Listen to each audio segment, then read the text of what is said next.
2020-2021 വർഷങ്ങളിൽ വയനാട് മുട്ടിലിൽ നടന്ന കോടികളുടെ അനധികൃത മരമുറി കേസിൽ 2 വർഷം നീണ്ട അന്വേഷണത്തിനു ശേഷം കഴിഞ്ഞ ഡിസംബറിൽ പ്രത്യേക അന്വേഷണ സംഘം കുറ്റപത്രം സമർപ്പിച്ചിരുന്നു.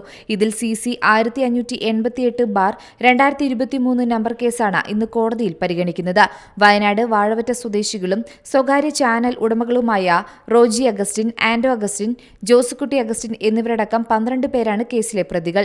ഇതിൽ 8 പ്രതികളോട് ഇന്ന് കേസിൽ ഹാജരാകാൻ കോടതി ആവശ്യപ്പെട്ടിട്ടുണ്ട്. വ്യാജരേഖ ചമയ്ക്കൽ, പൊതുമുതൽ നശിപ്പിക്കൽ, വഞ്ചന, ഗൂഢാലോചന എന്നീ കുറ്റങ്ങളാണ് പ്രതികൾക്കെതിരെ ചുമത്തിയിരിക്കുന്നത്.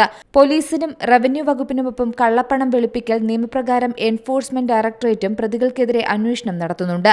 അതിനിടെ മുട്ടിൽ മരമുറി കേസ് വിവാദമായ സമയത്ത് പബ്ലിക് പ്രോസിക്യൂട്ടറും ഗവൺമെന്റ് പ്ലീഡറുമായ അഡ്വക്കേറ്റ് ജോസഫ് മാത്യുവിനെ വീണ്ടും സ്പെഷ്യൽ പബ്ലിക് പ്രോസിക്യൂട്ടറായി നിയമിച്ച് സർക്കാർ ഉത്തരവിറക്കിയിരുന്നു. വയനാട് മുട്ടിൽ സൌത്ത് വില്ലേജിൽ നടന്ന അനധികൃത മരമുറി ജില്ലാ ഭരണകൂടത്തിന്റെയും വനം വകുപ്പിന്റെയും ശ്രദ്ധയിൽ കൊണ്ടുവന്നത് അഡ്വക്കേറ്റ് ജോസഫ് മാത്യു ആയിരുന്നു. പ്രത്യേക അന്വേഷണ സംഘത്തിന്റെ അഭ്യർത്ഥന പരിഗണിച്ചാണ് അദ്ദേഹത്തെ വീണ്ടും നിയമിച്ച് സർക്കാർ നടപടി. C Malayalam news, Wayanad.